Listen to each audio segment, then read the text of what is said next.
अब प्रसंग चल रहा है, वहीं उसी टॉपिक पर आते हैं कि अब हम त्रिकुटी पर पहुंच गए। त्रिकुटी पर पहुंचने के उपरांत अब उस सतनाम के 2 मंत्र हैं, उनमें से एक मंत्र का अकाउंट हमने त्रिकुटी पर देना है, तब हम आगे प्रस्थान कर सकते हैं, नहीं वहां से आगे नहीं जाने देगा ये। तो वहां परमात्मा आएंगे इस दास के रूप में, गुरु के रूप में। और जिस भी पुण्यात्मा की जैसी आस्था इस दास के प्रति आज बनी हुई है, तो त्रिकुटी पर भी ऐसी ही होगी। इसलिए परमात्मा कहते हैं, गुरु मानुष कर जानते ते नर कई अंधे हैं वो, और महादुखी संसार में फिर आ गई यम के फंद। आपने गुरुजी को परमात्मा के तुल डील करना है।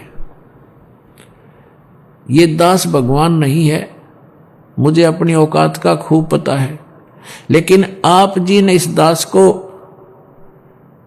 एज ए रिहर्सल और इस जन्म मृत्यु के रोग की इस प्रॉब्लम को सोल्व करने के लिए, हल करने के लिए मानना पड़ेगा गुरु जी हमारे भगवान हैं। अब जैसे एक ऋण, गणित के अंदर ऋण का एक प्रश्न आता है, उसमें मूलधन ज्ञात करना होता है। वो मूलधन करोड़ों अरबों का होता है, रुपए का। उस करोड़ों अरबों रुपए के मूलधन को प्राप्त करने के लिए सपोज करना पड़ता है, मानना पड़ता है, मान ले मूलधन 100 रुपये, और फिर उससे हमारी वो प्रॉब्लम सोल्व हो जाती है। फिर उस 100 रुपये मूलधन नहीं है, लेकिन 100 रुपये मूलधन माने बिना वो उस प्रॉब्लम हल नहीं हो सकती, वो प्रश्न हल नहीं हो सकता। और 100 रुपये मूलधन मानते ही वो प्रॉब्लम हल हो जाएगी, और वो मूलधन मिल जाएगा जिसकी हमें तलाश है। तो इस दास को आप जी ने गुरु को सपोज करना पड़ेगा, गुरु इज गॉड। और ऐसे नहीं मानोगे तो आप फिर जहां भगवान होगा इस दास के रूप में, क्योंकि परमात्मा ने आपके पहचानो। अगर दूसरे रूप में खड़ा होगा तो आप बात भी को नहीं करो, और इस दास के रूप में आएगा तो आप जाते ही दंडवत प्रणाम करोगे, जैसी आपकी आस्था। यानी वो फिर अंतःकरण देखेगा। यहाँ तो आप झूठ भी बोल देते हो, कोई बीडीपी हो वो भी नहीं करना जी, ठीक से मेरा नाम, मैंने कोई मर्यादा भंग नहीं करी, या कोई और अन्य पूजाएं करता है साथ में, तो वो तो वहां जाकर तो आपके समक्ष फिल्म चल पड़ेगी, और आपका कैसा भाव है गुरु जी के प्रति वहां पता लग जाएगा।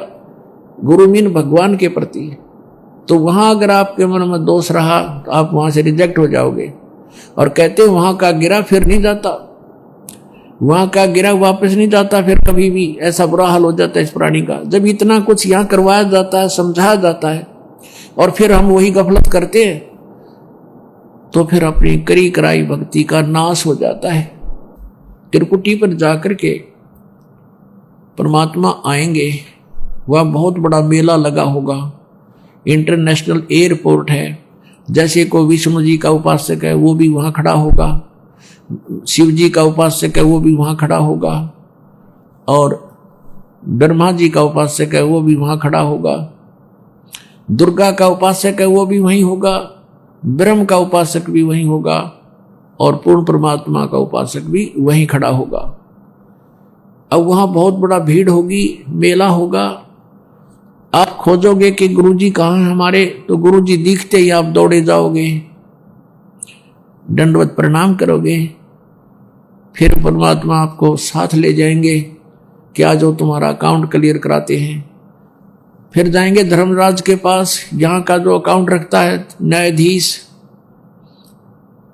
उसके पास ले जाकर परमात्मा कहेंगे जी इनका हिसाब करो, ये आपके ओम नाम की कमाई इनकी इतनी है, इतने इनके यज्ञ हैं, ये अपना डिपॉजिट करो और इनका कैंसिल करो, इनका ऋण जितना भी आपका है। और जो रही पाप, वो परमात्मा के पास शक्ति है, वो पाप नाश हो जाते हैं इस सतनाम के दूसरे मंत्र से और सार नाम के मंत्र से। ये हमारे पाप नाश होते हैं इनसे, दोनों के योग से, अकेले से नहीं होते उसके। तो पाप हमारे नाश मिलेंगे, पुण्य जो के तो वहां विद्यमान मिलेंगे।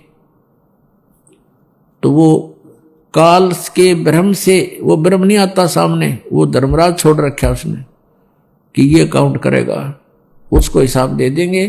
फिर त्रिकुटी से आगे चलते हैं, फिर हम ब्रह्मरंध्र की ओर। अपने आत्माओं,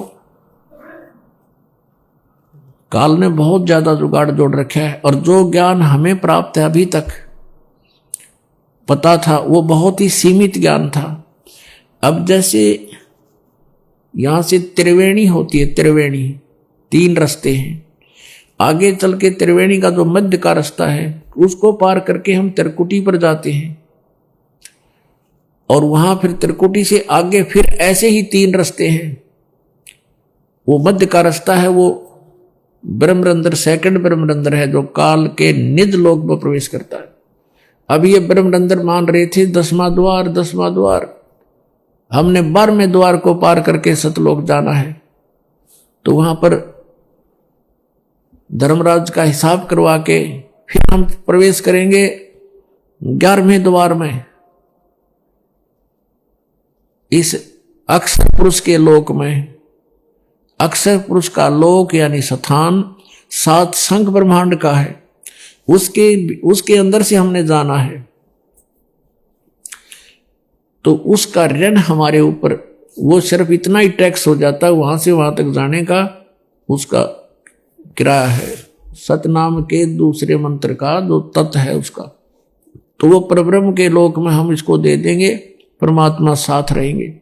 फिर हम 12वें द्वार में जाएंगे, भवन गुफा पार करके, और वो सतलोक प्राप्ति होगी उस तीसरे मंत्र सार नाम से। तो गीता जी अध्याय नंबर 18 के श्लोक नंबर 66 में कहा कि सर्वधर्मान परित्यज माम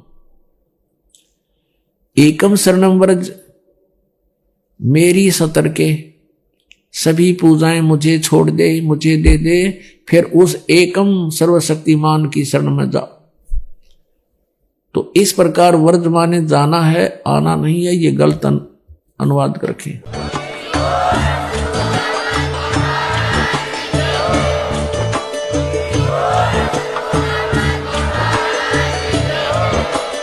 आप सुन रहे थे जगत गुरु तत्वदर्शी संत रामपाल जी महाराज जी के मंगल प्रवचन। अधिक जानकारी के लिए विजिट कीजिए हमारी वेबसाइट www.jagatgururampalji.org। संत रामपाल जी महाराज जी के शुभ आशीर्वाद से पूरे विश्व भर में 500 से भी ज्यादा नाम दीक्षा केंद्र हैं, जिन पर संत रामपाल जी महाराज जी द्वारा ऑनलाइन निःशुल्क नाम दीक्षा दी जा रही है।